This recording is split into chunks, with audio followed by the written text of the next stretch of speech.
열왕기하 14장 1절부터 7절입니다. 이스라엘의 왕 여호아스의 아들 요아스 제2년에 유다의 왕 요아스의 아들 아마샤가 왕이 되니 그가 왕이 된 때에 나이 25세라. 예루살렘에서 29년간 다스리니라. 그의 어머니의 이름은 여호앗단이요 예루살렘 사람이더라. 아마샤가 여호와 보시기에 정직히 행하였으나 그의 조상 다윗과는 같지 아니하였으며 그의 아버지 요아스가 행한 대로 다 행하였어도 오직 산당들을 제거하지 아니하였으므로 백성이 여전히 산당에서 제사를 드리며 분향하였더라. 나라가 그의 손에 굳게 서매 그의 부왕을 죽인 신복들을 죽였으나 왕을 죽인 자의 자녀들은 죽이지 아니하였으니 이는 모세의 율법책에 기록된 대로 함이라. 곧 여호와께서 명령하여 이르시기를 자녀로 말미암아 아버지를 죽이지 말고 말 것이요 아버지로 말미암아 자녀를 죽이지 말 것이라. 오직 사람마다 자기의 죄로 말미암아 죽을 것이니라 하셨더라. 아마샤가 소금 골짜기에서 에돔 사람 10,000명을 죽이고 또 전쟁을 하여 셀라를 취하고 이름을 욕드엘이라 하였더니 오늘까지 그러하니라. 아멘. 오늘 말씀 열왕기하 14장 1절부터 7절 말씀입니다. 오늘 말씀은 남쪽 유다의 왕 요아스의 아들 아마샤가 왕이 되어서 남쪽 유다를 다스리기 시작한 것에 대한 이야기입니다. 그래서 좀 간단하게 살펴보면 1절부터 4절은 아마샤가 어떻게 통치했는가, 왕이 돼서 어떻게 통치하게 됐는가, 어떤 모습으로 통치했는가에 대해서 간략하게 이야기하고 있습니다. 그리고 이 저자가 그 왕 아마샤에 대해서 어떻게 평가를 하고 있는가에 대해서 볼 수가 있습니다. 오늘 말씀에 보면 아마샤는 25살에 왕이 됐습니다. 그리고 2년의 신하들에 의해서 죽임을 당한 피살된 자신의 아버지 요아스에 이어서 왕이 돼서 29년간 다스렸다 말합니다. 또 이 열왕기서의 저자는 이런 아마샤에 대해서 무엇라 평가합니까? 여호와 보시기에 정직하게 행했다라고 이야기합니다. 그러나 누구와는 같지 않았습니까? 다윗과는 같지 않았다라는 이야기를 합니다. 하나님 앞에서 정직하게 신앙적으로 살려고 노력은 했지만 다윗과 같지는 않았다. 철저하게 하나님 말씀에 순종하지는 못했다라는 이야기입니다. 그리고 무엇과 그 예로 어떤 것을 들려줍니까? 이스라엘 남쪽 유다에 아직 세워져 있는 남아있는 산당들, 그런 것. 그 산당들은 무엇입니까? 이방 우상을 섬기는 산당들입니다. 그것을 아예 없애지 않았다, 아주 없애지는 않았다, 좀 남겨두었다라는 이야기입니다. 이것을 남겨둔 이유는 그의 아버지 요아스 역시 종교개혁을 시도했지만 산당을 남겨두고 마지막에 어떻게 됩니까? 제사장 여호야다가 죽은 이후로 요아스도 그 산당에서 우상을 숭배하는 그런 모습이 있었기 때문입니다. 아마도 그런 영향 때문에 이 아마샤도 산당을 다 제거하지 않고 그곳에서 제사하고 분향했다라고 열왕기서 저자는 이야기하고 있습니다. 또 5절과 6절은 요아스 죽음에 대한 아마샤의 복수입니다. 자신의 아버지를 죽인 신하들에 대한 복수입니다. 그런데 아마샤는 왕권을 견고하게 했고 경고하게 했지만 자신의 아버지 요아스를 죽인 신하들을 경고하게 하고 신하들을 죽이기는 했지만 어떻게 합니까? 모세의 율법대로 하나님의 말씀대로 아버지의 죄로 인해서 그의 자녀들까지 죄를 묻는 그런 모습은 갖지 않았다라는 이야기입니다. 모세의 율법이 뭐라 이야기하고 있습니까? 자녀의 죄 때문에 부모를 죽이지 말고 부모의 죄 때문에 자녀를 죽이지 말아라.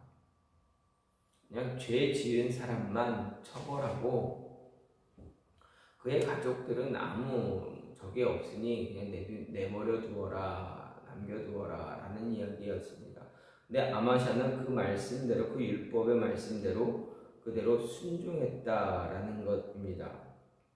그 순종한 그 모습이 하나님의 말씀 가운데 하나님의 말씀에 순종하려고 하는 그런 아마샤의 모습이 나타난다라는 그러한 예가 될 수가 있습니다. 마지막으로 7절은 무엇라 이야기합니까? 아마샤가 여호람 때에 유다에서 독립한 에돔을 정벌했다. 영국에서 에돔 사람 10,000명을 죽였다. 그리고 셀라를 정복해서 욕되이다라고 칭한 그러한 사실을 기록하고 있습니다. 이런 모습에서 오늘 말씀을 보면서 우리가 조금 우리에게 주는 말씀의 교훈을 보게 되면 아마샤가 자신의 아버지 요아스를 죽인 신하들에 대한 복수를 합니다.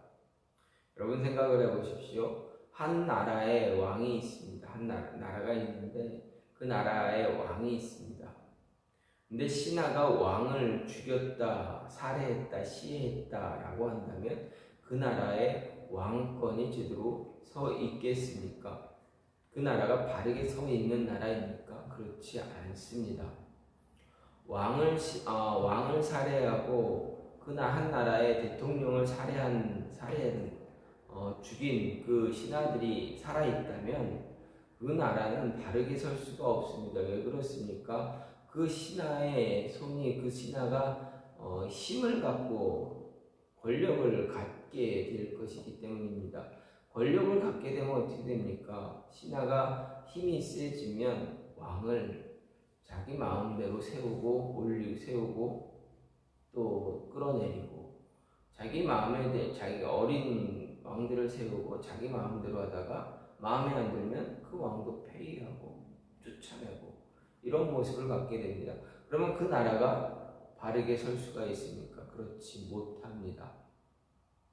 이런 모습이 과거 우리나라의 역사에도 있었습니다. 조선 말기 시대에 되면 어떻게 됩니까? 신하들이 자신의 권력을 유지하기 위해서 자신과 대치되는 다른 신하들을 힘으로 억누르고 죽이고 살해하는 그런 모습이 많이 있었습니다. 그뿐입니까? 왕도 자신의 마음에 들지 않으면 갈아치우는 그런 모습을 가졌습니다. 끝내는 어떻습니까? 왕이 말을 안 듣게 되면 말을 안 듣자 자신들이 마음대로 하기 위해서 어린아이를 왕으로 세우고 또 어떻게 합니까? 성왕을 폐위시키고 어린아이를 왕으로 세우기도 했던 그런 모습이 있습니다. 이 모습이 우리나라의 과거 역사뿐만 아니라 남유다와 가까운 북이스라엘도 마찬가지였습니다. 어린아이를 왕으로 세울 때도 있습니다. 어쨌든 이 왕을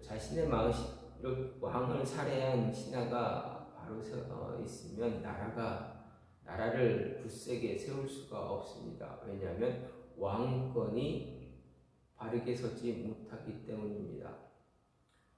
그래서 아마샤는 자신이 왕이 된 2년 후에 어떻게 됩니까? 왕권을 강화시키고 그 자신의 아버지 요아스를 시해한 신하들을 죽였습니다. 즉 나라를 굳게 서게 하기 위해서 그런 모습을 가졌습니다.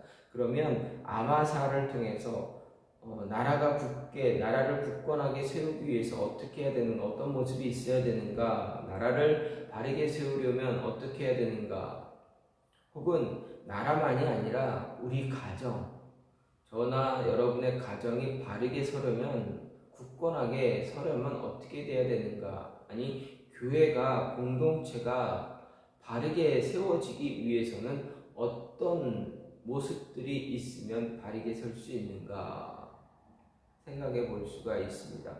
오늘 말씀을 보면서 나라가, 교회가, 가정이 온전하게 세워지기 위해서라면 어떻게 해야 되는가? 가장 먼저는 하나님 보시기에 정직하게 행해야 한다라는 이야기입니다. 3절 말씀을 보면 아마샤가 여호와 보시기에 정직히 행하였다라고 이야기합니다. 물론 그의 약점은 무엇입니까? 다윗과 같지 못했다. 산당은 남겨두어서 한 당에서 제사를 드리는 그런 모습도 남아있긴 했지만, 그래도 하나님 보시기에 정직하게 행하기 위해서 노력하는 그런 모습, 말씀에 순종하려고 하는 그런 모습이 그에게 있었다라는 것입니다. 그런 모습을 갖고 있자 하나님이 어떻게 합니까? 애쓰는 그의 모습에 은혜를 허락해 하기도 하십니다. 즉 하나님 앞에서 정직하게 행할 때 가정을, 또 교회를, 공동체를, 내가 속한 공동체, 일터나 사업장, 일하는 곳에서, 내가 있는 곳에서, 내가 모이는 그런 공동체, 또 더 크게는 이 나라를 굳건하게 세울 수 있다라는 것입니다. 굳건하게 세우기 위해서 가장 기본적으로 해야 할 것이 바로 하나님 앞에서 정직한 신앙, 바른 신앙의 모습, 바른 믿음의 모습, 믿음의 자녀에 대한 모습, 그리스도인다운 삶을 살아가야 나라를 바르게 세울 수 있고, 내가 속한 가정, 내가 있는 가정 잘 지킬 수 있고, 내가 있는 교회, 내가 속한 교회 바르게 세우고 바른 신앙 가질 수 있고, 내가 속한 공동체 바르게 키워나갈 수 있고, 흔들리지 않고 굳건한 모습으로 세워나갈 수 있다라는 것입니다. 하나님 보시기에 정직히 행해야, 정직한 모습을 가져야 이런 모습을, 이렇게 가정을 바르게 세울 수 있고 교회도 바르게 세울 수 있다라는 것입니다. 신앙을 흔들기 위한 어떤 실마리들을 다 제거할 수 있는 모습을 가져야, 다 제거해야 바른 가정을 세울 수 있습니다. 안타깝게도 아마샤는 산당을 제거하지 못했다라고 성경은 말합니다. 다윗과 같지는 못했다 이야기합니다. 그것이 그의 올무가 되기도 하지만, 어쨌든 그럼에도 불구하고 하나님 앞에서 정직하게 행하려고 했던 그 모습 때문에 어떻게 됩니까? 왕권을, 나라를 굳건하게 다스릴 수 있는 그러한 기초를 마련할 수 있었다. 따라서 우리도 가정을 바르게 세우려고 한다면, 교회를 온전하게 세우려고 한다면, 믿음의 사람들을 바르게 세우기 위해서라면 가장 먼저 필요한 것이 무엇입니까? 하나님 앞에 정직하게 행하는 것입니다. 신앙을 바르게 지키기 위해서 노력해야 한다라는 이야기입니다. 두 번째로 어떻게 합니까? 하나님의 말씀에 올바로 순종할 수 있는 그런 모습을 가져야 합니다. 가정을 바르게 세우려면, 나라를, 교회를 바르게 세우기 위해서라면 말씀에 비춰 올바르게 행해야 합니다. 즉 말씀에 순종해야 됩니다. 말씀대로 행해야 한다라는 이야기입니다. 말씀에 온전히 순종할 수 있어야 가정이 바르게 설 수가 있습니다. 6절 말씀을 보면 아마샤가 자신의 아버지 요아스를 죽인 시해한 신하들에게 복수를 합니다. 그런데 어떻게 합니까? 그의 신하들만 죽이고 그의 자녀들은 죽이지 않았다. 여호와의 율법, 모세의 율법에 따라서 했다 이야기합니다. 모세의 율법책에 기록한 대로 자녀로 말미암아 아버지를 죽이지 않고 아버지로 말미암아 자녀를 죽이지 말라라는 그 말씀대로 오직 사람마다 자기 죄로 말미암아 죽을 것이다라는 그 말씀 그대로 행했다. 그래서 그 신하들만 죽였다라고 이야기하고 있습니다. 율법에 순종하려고 하는, 말씀에 순종하려고 하는 그 모습이 아마샤에게 드러나고 있는 것을 볼 수가 있습니다. 가정을 바르게 세우기를 원한다면 가정이 하나님 앞에서 아니 그냥 일반적인 생각, 일반적인 그런 모습을 볼지라도 내가 내가 속한 가정, 아내, 자녀들이 있을 때 이 가정을 바르게 세우기 위해서라면 하나님 말씀에 온전히 붙잡혀 있어야 한다라는 것입니다. 말씀을 떠나서는 가정이 온전히 설 수가 없다라는 것입니다. 말씀이 없으면 공동체가 바르게, 말씀을 떠나면 공동체가 바르게 설 수 있습니까? 성경을 보십시오. 구약 이스라엘의 모습을 보게 되면 말씀을 떠난 이스라엘의 공동체 바르게 섰습니까? 아닙니다. 끊임없이 고난당하고 환난당하고 어려움당하고 그런 모습만 나타납니다. 말씀을 바르게 섬기지 못하면, 말씀에 온전히 순종하지 못하면 어려움만 당하는 모습을 끊임없이 우리는 발견하게 됩니다. 그렇다면 공동체, 교회, 나라, 가정을 바르게 세우기 위해서라면 우리가 말씀에 순종해야 된다. 내가 말씀에 순종하는 그 순간 내 가정이, 나의 가정이, 여러분의 가정이 하나님의 은혜 가운데 바르게 설 수 있다라는 것입니다. 우리 자녀들이 바른 신앙의 자녀들이 될 수 있다라는 것, 이건 잊지 말아야 합니다. 그냥 무력으로만 하려고 하게 되면 아이들이 또 가족들이 잘못된 그런 쉽게 말하면 삐딱선을 타며 자랄 경우가 너무나 많기 때문에 그렇습니다. 자녀를 바르게 키우기 위해서는, 가정을 바르게 세우기 위해서는 하나님의 말씀이 우리 안에 온전히 우리가 하나님 말씀 안에 온전히 붙잡혀 있어야만 가능한 것입니다. 마지막으로 가정을 바르게 세우려면 어떻게 됩니까? 불신앙의 모습은 철저하게 무력화시켜야 한다라는 것입니다. 7절 말씀을 보면 아마샤가 소금 골짜기에서 에돔 사람 10,000명을 죽였다.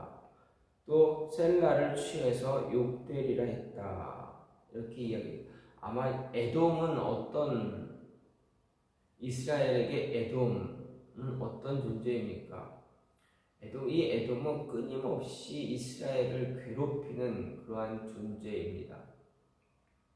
네, 에돔의 조상이 누구입니까? 에돔의 조상은 이삭의 아들 에서의 후손입니다. 어떻게 보면 같은 이스라엘 민족, 이스라엘 혈통인데 그들이 이스라엘을 끊임없이 괴롭히고 힘들게 합니다. 쳐들어와서 괴롭히고 뺏어가고 이런 모습들을 갖게 됩니다.